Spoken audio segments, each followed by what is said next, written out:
Welcome back, everybody. Hope you guys are all doing good. Had yourselves a good Memorial Day weekend. Are we good on all the audio this morning? You got a quick thumbs up. Awesome. Awesome. Awesome. Well, who wants to share something that went well over this long weekend? Who's in a good place today? Had something good happen to him? Just maybe some share of gratitude. What do we got going out there? What did we do?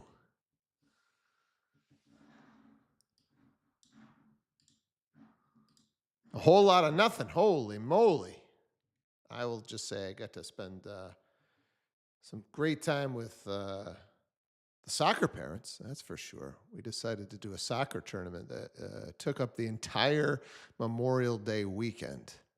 Good news, the team made it all the way to the finals. Bad news, holy cow, these soccer tournaments have no respect for family time. Even my kid was saying, God, I didn't even get to enjoy my long weekend at all. We had just soccer early in the morning, and then they just decide to keep you there for the entire day and put a second game at the end of the day. So pretty fun to watch the kids play and compete, but man, that was something. No respect over there. Who else? How about something better? Stacy, what'd you have? I had a listing go under agreement. We had two offers and we got one cash, closed in 14 days, no home inspection. So very excited. This is a brand new listing? Yes. Yeah. So priced it right. Um, Priced it right, did everything I said. yeah. Yeah, amazing sellers. It was really busy. That price point in Boston, I keep hearing a lot of markets are down and 47 days on market national average, but I think Massachusetts is 20. And I'm still surprised that, I don't know, other areas are not selling. I don't know. It's lucky and they're listening and it's working. I'm very excited. I'm shocked it's going into June this busy. Let's just chat about it a little bit because I know you were hesitant on the Memorial Day weekend listing and all of that, right? So, Yeah, that was this house. yep. So let's just kind of talk through that. What day did you list it on? Did you hold showings until the open house? Can you just walk us through all of that?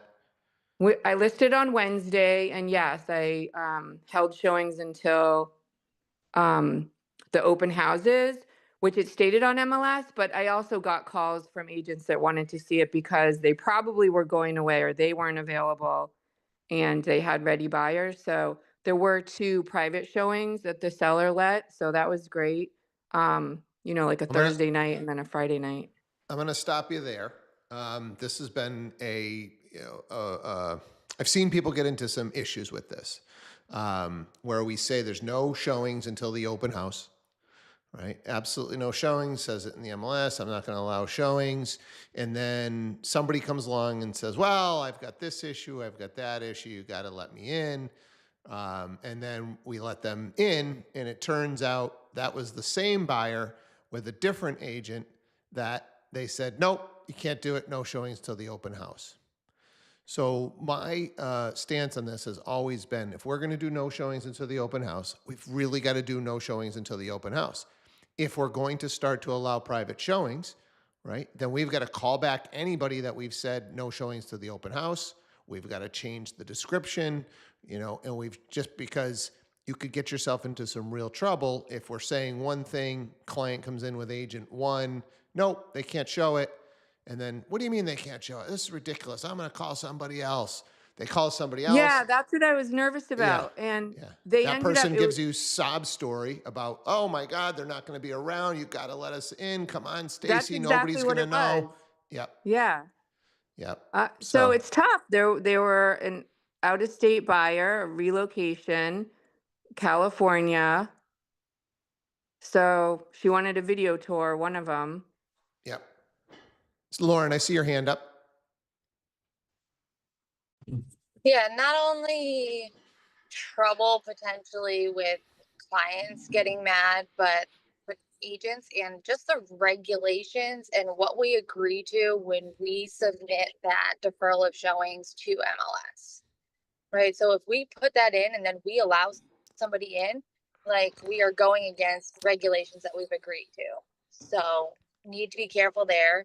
And then have also had situations in the past before where it was a deferral of showings.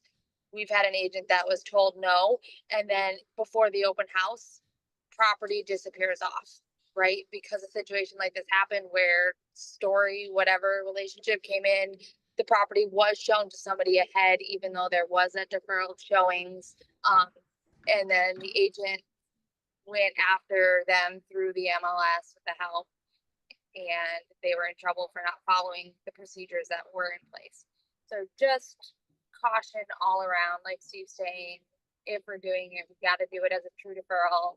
If we're going to allow showings, we have to open it up to everybody. It's just oftentimes not worth the potential risks. True, true. Yep.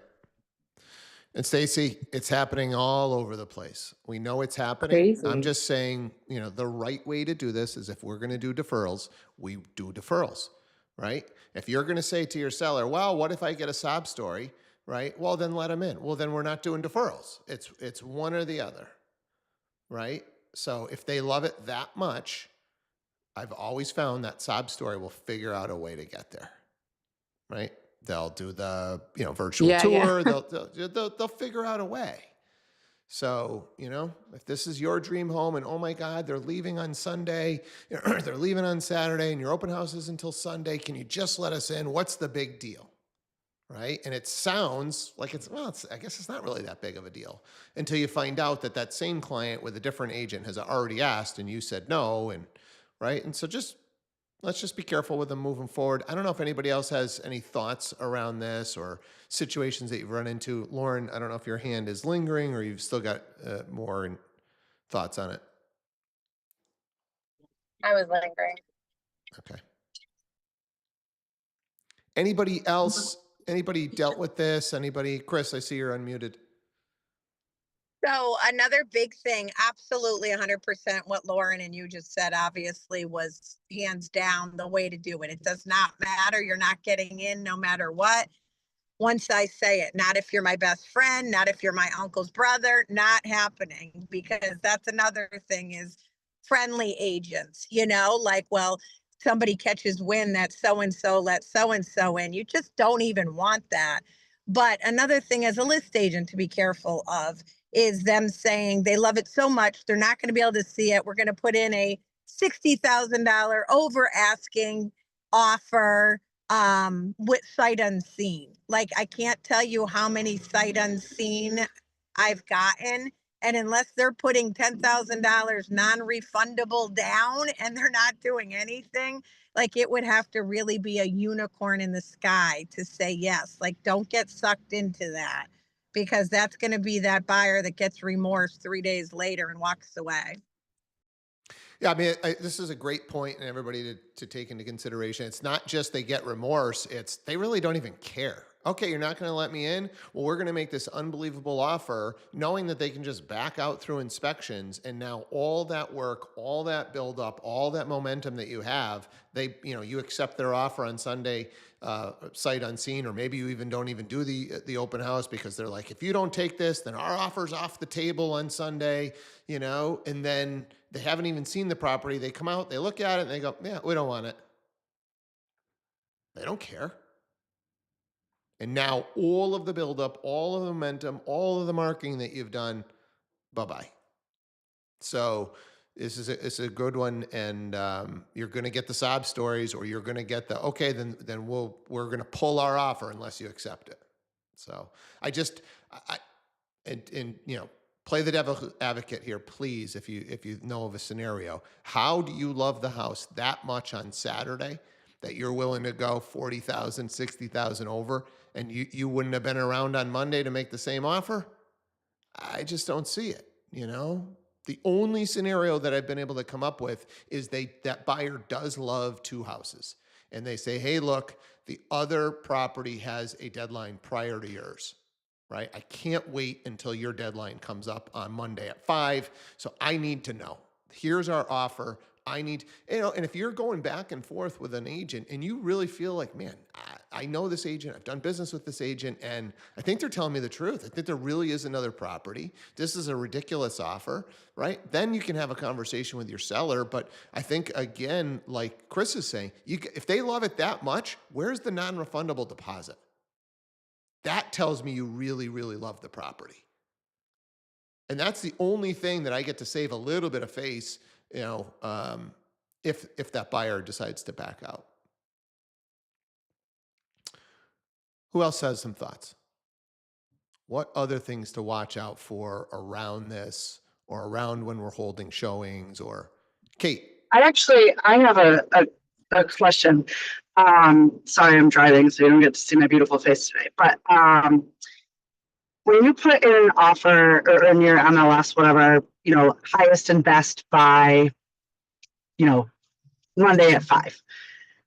I've had agents coming up to me, I've had conversations with agents being like, well, but then I got a really good offer at 5:05 or 6:30 that night or the next day. Like, is there, in your world, do you abide by that highest and best time, or do you smudge that line if they get a better offer, or any offer, I guess, right? Yeah, so for us, we have to present the offer. So if it comes in at 5:05, doesn't matter. Same thing at the end of the day, where we're waiting till 5 o'clock and somebody, on Monday, and somebody comes in on Sunday and makes a ridiculous offer, and the seller says, I want to take it. We just look like idiots. But ultimately, it's the seller's choice here. The seller says, I know we said Monday at 5, but I really want to go with this offer. Now, as an agent, you got to go back to all the other agents and says, I know I said this, that, the other, but we're taking off the market. The seller wants to go with this offer. And this is why I always say, Dave. What's that? Unless you get that check in that hand right away. Yeah, this is why I just say you got to get in the game early. Because I just don't know what every agent is going to do. Get in the game, get your offer in, start your negotiations, because you don't know what that agent's going to do. You don't know what that seller's going to do. So just play the game early. Yes, could your offer then get used as leverage? 100% it could. But I think I'd rather be playing the game than to get the call that says, you know what, Steve, I know your people really liked it, but we went with another offer. We pulled it off the market. Margaretta, you're coming in with this question. Can you ask for the offer that they submitted? What are you referencing there? I don't know if you're. Well, that was like, you said, good morning all. You said that, like, they had the SAP story that, like, oh, we have to figure out which offer to submit. I guess I just answered my own question. So I guess you're saying that they didn't submit on the other house. So this is like let's say the deadline is earlier for some other house they're interested. So they obviously didn't submit that offer because they're trying to submit on this one. Is that what you're saying? Yeah. Here's the scenario, right? So you've got a buyer that loves 2 properties, right? And then they're like, Margaretta, what should I do, right? And I know we've run through these scenarios. We can write offers on both properties. I don't love that. Right? As an agent, if I'm making an offer on a property, and I know agents are doing this, just write offers on both. We'll just back out of the other one. Just, to me, that's just not playing the game the right way. I think karma is going to be, and it's going to get you when you're doing stuff like that. So my conversation with my clients has always been, and my recommendation, you guys can do how you like, but my recommendation is, hey, look, I understand that you like 2 properties. Which one do you like the most? And let's go try and win that offer. If we know that we still might have time, right, to then win property B if A falls through. But if it's the reverse and the timeline is going to expire on the other one, right, our backup, now we've really kind of got to know from property A, hey, look, like, my people need to get into a house. We've got 2 that we really, really like. We'd love to go with yours. I know your offer's deadline's Monday at 5, but this other one's Sunday at 6. And I can't miss out on both. Is there any way you'd consider taking the property off the market now? Here's our offer. And we get it in. And if they're not willing to do that, then we got to have a conversation with our seller. Hey, look, do you want to wait? I know it's your first choice, but the deadline's second. Do you want to wait until Monday? And we're not going to go in on this other property, right?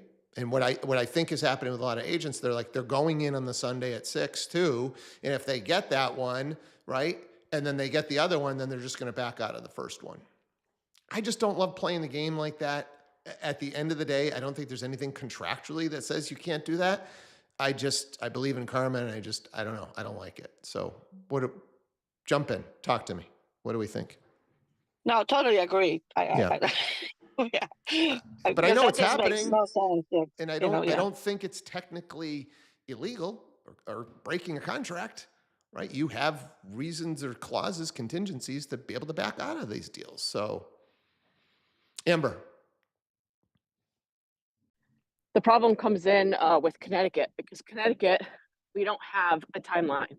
So normally in Massachusetts, we put in our offer, it's good till 4 o'clock, usually the next business day, unless we finagle something. In Connecticut, there is no, unless you write it in, which I have done in the past. So I don't know if there's any changes coming to that Connecticut contract. But I've had Connecticut agents, listing agents, hold it for like 4 days. I mean, at that point, I just look at my clients and go, all right, on to the next, because, they're just hoping that they're going to get a better offer and use ours. But that happens a lot in Connecticut. Are you just saying there's no offer expiration date in the Connecticut offer? Correct. So you write it in, and there's no spot to put, unless you, again, put it in the addendum, which, again, I do. Yep. But, there's no place. So a lot of these Connecticut listing agents will literally you won't know for like 4 days. You follow up, oh, we're still, receiving offers. We still have, 2 days of showings. And it's like, how long are they supposed to wait? You know what I mean? So I wish Connecticut would catch up and kind of put something in there. Yeah. I think like what you're saying is you got to write in something, right? So, and that's where you've got to just be honest. And this is where your reputation matters when you're having the conversation with the listing agent to say, hey, look, our deadline on our offer is this day and this time. And I understand that's quick. I understand it might even be before your offer deadline. Here's why we're doing it. We do have another property that we're trying to have as a backup, or whatever the case might be, that we're trying to negotiate on as well. We'd love to buy this house. We love this house. We feel like we've made a really good offer on this house, but we do need to know by here. So if you should be able to feel an agent out. Are they telling you the truth, or is this just a bullshit line to get you to try and pull the property off? And that's the ones, right? If they really do love it, right? Hey, we will pull it off, but here's the terms, right? We want a $10,000 non-refundable deposit. Margareta. Yeah, I just remember something, and Kate can kind of validate this, hopefully. In Massachusetts, even though it's not in a written form, technically, both parties, when they're making an offer, they have to have consideration and make the offer in good faith. I would consider that isn't, if you're making 2 offers on 2 different properties at the same time, that is not in good faith. So I think that would invalidate that offer. It's in Massachusetts. I know we have weird laws. I don't know that it's blue law or whatever the heck it's called, but that is the implied contractual law in Massachusetts. Yeah, it's a good point. I have not seen this. As far as when I go to these brokers, keep yourself out of jail, MAR, legal gatherings that they do. I haven't seen them really comment on this. It'd be interesting to see if they would take a stance on it. I know what they have said in the past is there is case law regarding the consideration. So apparently there is a situation where there was no consideration given, but what the overriding thesis here was that both parties believed that they were moving forward. And when both parties believe they are moving forward, so we had a signed offer, both parties are moving forward, both parties are taking steps to move forward, we're doing inspections, we're ordering appraisals. You can't then back out of that deal as the seller to say, well, I didn't receive my consideration. Like you allowed the inspection, you allowed the appraisals, you thought you were going forward too. So interesting, yes, consideration is part of a legal binding contract. But apparently as long as both parties appear to be taking the same steps, appear to be in agreement and moving forward, we've still got ourselves a legally binding contract. So I don't know if at some point consideration even has to be given. That I'm not sure on this particular case law, but I can tell you that that is what they told us at these meetings. Like if both parties, if one party's saying, I don't want to do this, you're not giving me, consideration, you said you were going to have it last week, and clearly they are saying, I don't want to move forward with you. Right. But if you're like, hey, no problem that you didn't get me the check. That's okay if you don't get it me for 2 weeks. And then you can't turn around and say, well, you never gave me the consideration. So we're moving on. We're going to accept this other offer. Who else has got some thoughts? And again, this could be state by state, right? I'm talking Mass is the one I know the best. There could be some different interpretations in different states because this is definitely all state by state. Jeff. Yeah, good morning, all. We've run into this in the past with the two offers, simultaneous offers, and what we had to go through our broker. This was happened in Illinois. You can't do that because Margaret hit the nail on the head on it. It's acting in bad faith, where you could actually have two offers get simultaneously accepted. Well, yeah, could you pull out of one? Well, you can pull out of a contract. There's outs in all places to get out. However, you've now acted in bad faith because you knew one of them you were going to pull out of before you ever got to it. And that's something that we have found at least in Illinois, that the repercussions on finding that out. It had happened to one of our company's agents that they had received offers on places, found out another one was simultaneously submitted. And they can go after your license. At least in Illinois, that's the end ramification of what could happen with that. And as an agent, specifically that you're putting two offers in. If that client went to a different agent, with even with the agreements they are supposed to be in place, and put one in somewhere else, if you have no knowledge of it, that's one thing. We've also had to deal with clients that were like, well, let's just do this. We're like, absolutely not. We won't. Again, it's acting in bad faith. Again, you potentially have both of them come off the market at the same time, and now you put a stigma on another place that is said, hey, we were for sale, we went under contract, it went out of contract just as fast as it went in, but it puts a little damage on them. How much? I don't know. But it is something that, again, you as an agent, the standards of ethics that we have is we have to act in good faith in all transactions. So it is making them aware as well as ourselves to know that you can't go with two at one time. Yeah, here's the other thing, and maybe what I'll do is I'll put in a call, and then we can revisit this tomorrow. I'll put in a call to MAR Legal and see if they're willing to take a stance. But the other thing that I've heard is, hey, I was upfront with both listing agents. Hey, I'm just letting you know we do have an offer in another property. Should that other one get accepted, we are going to be, right, you are second, right? Or telling the other one, hey, look, we are putting in another offer, right? As long as you accept ours, we'll be moving out of the other one. So, does that now make it okay to do it if we're being upfront, right? And being, that, and to me, is in good faith now. I've told both parties, hey, look, here's the deal. We are putting this in subject to this other offer. So I don't know. Let me see if I can get a clearer answer from MAR Legal. But this is good. Who else? Any other little wrinkle to chat about on this kind of a topic? I'm happy to jot down another scenario and take it to legal and see kind of what kind of feedback they'll give me. We want to switch topics. Who's got something else? We got 5 minutes left. Somebody else have something interesting going on in a transaction, have something interesting happen, solve an issue, have a win. What do we got? Martin. I just have a question where, from the buy side, you're looking to make an offer. There's multiple offers. And I have the agents that, kind of understand what I'm doing. They have the agents like, oh, what you're doing is illegal, which I know it's not. Where, you ask them, what's the offer? What's the number? Oh, I can't share it. It's illegal to share it. But as long as you get permission from your seller, you can share the exact amount, correct? 100%. But it is, the seller would have to give you that authority to disclose that information, right? Because sometimes it's to the seller's advantage to disclose the offers that are on the table, right? So you go back to the agent and say, hey, look, here's what we got. I got a 400. It's cash. It's with this lender. It's, whatever you want to say, right? And here's what he wants. He wants, 410, and he wants cash, and he wants X, right? And I've had, even if a seller came back and said, I only want you to go back to this one offer.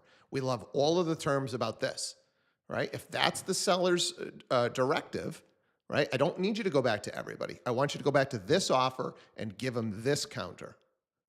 If that's what the seller wants, then that's what the seller wants, and you go and do that, right? It's when agents take the liberty of negotiating on behalf of their sellers that you can get in trouble, right? The seller didn't ask you to do that. Or you only went back to one person and you didn't, because it was your person or because it was, an agent that you like to do business with, or right? So just have conversations with your seller and just be forthcoming about what you're trying to do. Make sure you guys are all on the same page and then execute, give them their options, educate them on what we could do, and then see what they want to do. So great question.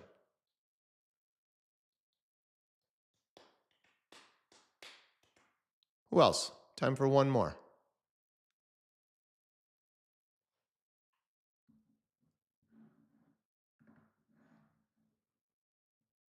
Good stuff. Kate, did you have anything? I appreciate you being on. We didn't kind of get to Kate's corner today. Have anything going on any of your deals that you kind of wanted to share? I don't know if you're in a position to chat. No, I mean, I guess just a friendly reminder that closings on a Friday of a long weekend are never really, I would avoid them. Just because if something goes wrong, there's that extra day that you have to factor in, and not everybody, more people than not are saying no to hold harmlesses and things like that. So, I know everybody wants to take the day off of work and have the extra day to move and blah, blah, blah. But when, something goes wrong, it goes wrong, and it's a pain in the butt. So I just figured after Memorial Day weekend, just a friendly reminder that sometimes, closing on Fridays is not the best idea.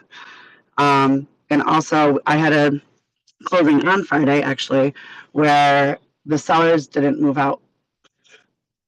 And they didn't know this until they did a final walkthrough. So I know I've said it before, make sure you know where your clients are in the process. And so nobody's surprised on closing day, and now you're scrambling and doing whatnot to try to make everybody happy.